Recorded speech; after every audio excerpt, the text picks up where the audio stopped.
Okay, so let's jump right in. Imagine your small town is literally throwing away almost $40,000 every single year. Well, that's the exact problem the town of Wilmot, New Hampshire was dealing with. A problem that was hiding in plain sight, right in their garbage cans.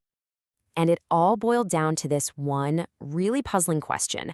How is it that this small town, with only about 1,400 residents, was paying so much more to get rid of its trash than every single one of its neighbors?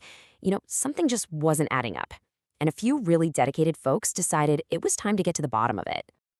So, that brings us right to the first part of our story, really digging into Wilmot's waste problem. Now, the heroes of this whole thing are a group of residents who formed what they called the Wilmot Waste Reduction Advisory Committee. You can kind of think of them as citizen detectives, right? They volunteered their own time to figure out exactly where the town's money was going and why.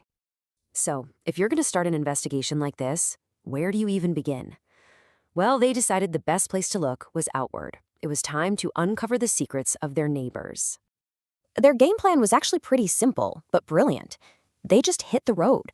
The committee members literally drove to 8 different neighboring towns, talked to the managers, toured the facilities, and just took a ton of notes to see what everyone else was doing that Wilmot wasn't.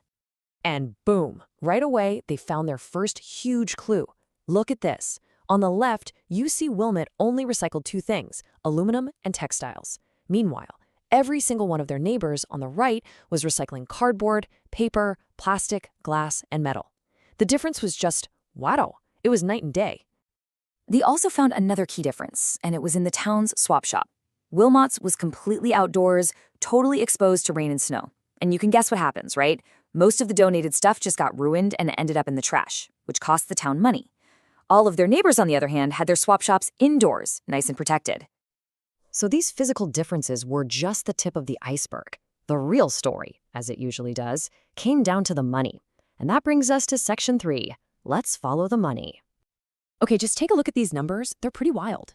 In 2024, Wilmot made just over $1,600 from selling recyclables. Now, compare that to its neighbors. Bradford brought in over $20,000. And New London, get this, a staggering $48,000. It's clear Wilmot was leaving a huge amount of money on the table. But here's the real kicker. Even though Wilmot was making almost no money from recycling, its residents were paying the most for waste services, over $172 a year for each household. They were paying more for fewer services. It just didn't make sense. And this is the number that changed everything. The committee did the math and figured out that if Wilmot could just run its waste services, as well as the nearby town of Bradford, it could save over $38,000. Not just once, but every single year. Now that gave them a very real, tangible goal to aim for. So this led to the million-dollar question, or I guess the $38,000 question. What was the one big thing these other towns were doing that made all the difference? What was their secret for turning trash into cash? And here's the answer. This is the financial key to the whole story. It's amazing. If Wilmot recycled things like cardboard and paper just loose in a big open-top container, it would actually cost them an extra $5,000 a year. But, and this is the game changer, if they baled those same materials, squished them into those dense blocks, that loss turns into a nearly $9,400 annual saving. Baling. That one thing was the key. Okay, so now the committee had all their evidence, and they had their solution. They just needed a model to copy. And this brings us to Section 4, the Bradford Blueprint. The town of Bradford, which has a similar population, became their gold standard. And here's why. They send less than half the amount of trash to the landfill as Wilmot does. They operate with the exact same number of staff, just 2 attendants, and they do it all with 4 balers in a dedicated building. It was living proof that this system could absolutely work for a town Wilmot's size. And they also discovered this one, simple, but really powerful trick to Bradford's success. An attendant literally greets every single resident when they drive in. This one little step makes sure everything gets sorted correctly, people know where to put their stuff, and all the fees get collected. It's just active smart management. So, with a really clear problem and a proven solution in hand, the committee put together their final recommendation. And that brings us to our final section, a plan for savings. Their path forward was laid out in 4 super clear steps. First, you need the physical stuff. Fund a new building and buy the equipment like those all-important balers. Then, it's about the process. implementing that efficient workflow they saw in Bradford. And the final step? Well, that's the payoff, actually seeing those huge annual savings. And when you look at the investment, it's actually pretty straightforward.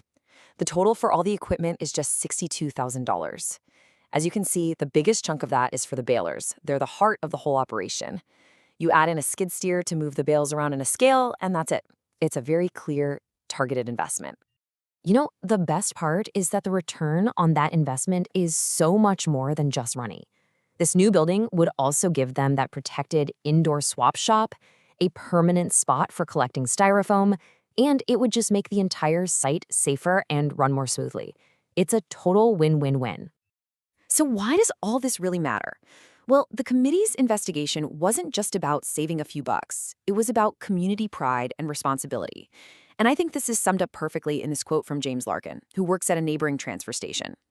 When someone asked him why he bothers to take in hard-to-recycle items, he just said it was better for him to dispose of it properly than to find it on the side of the road. And that, right there, that gets to the heart of it all, doesn't it? This is about building a better, cleaner, and more efficient town for everyone who lives there.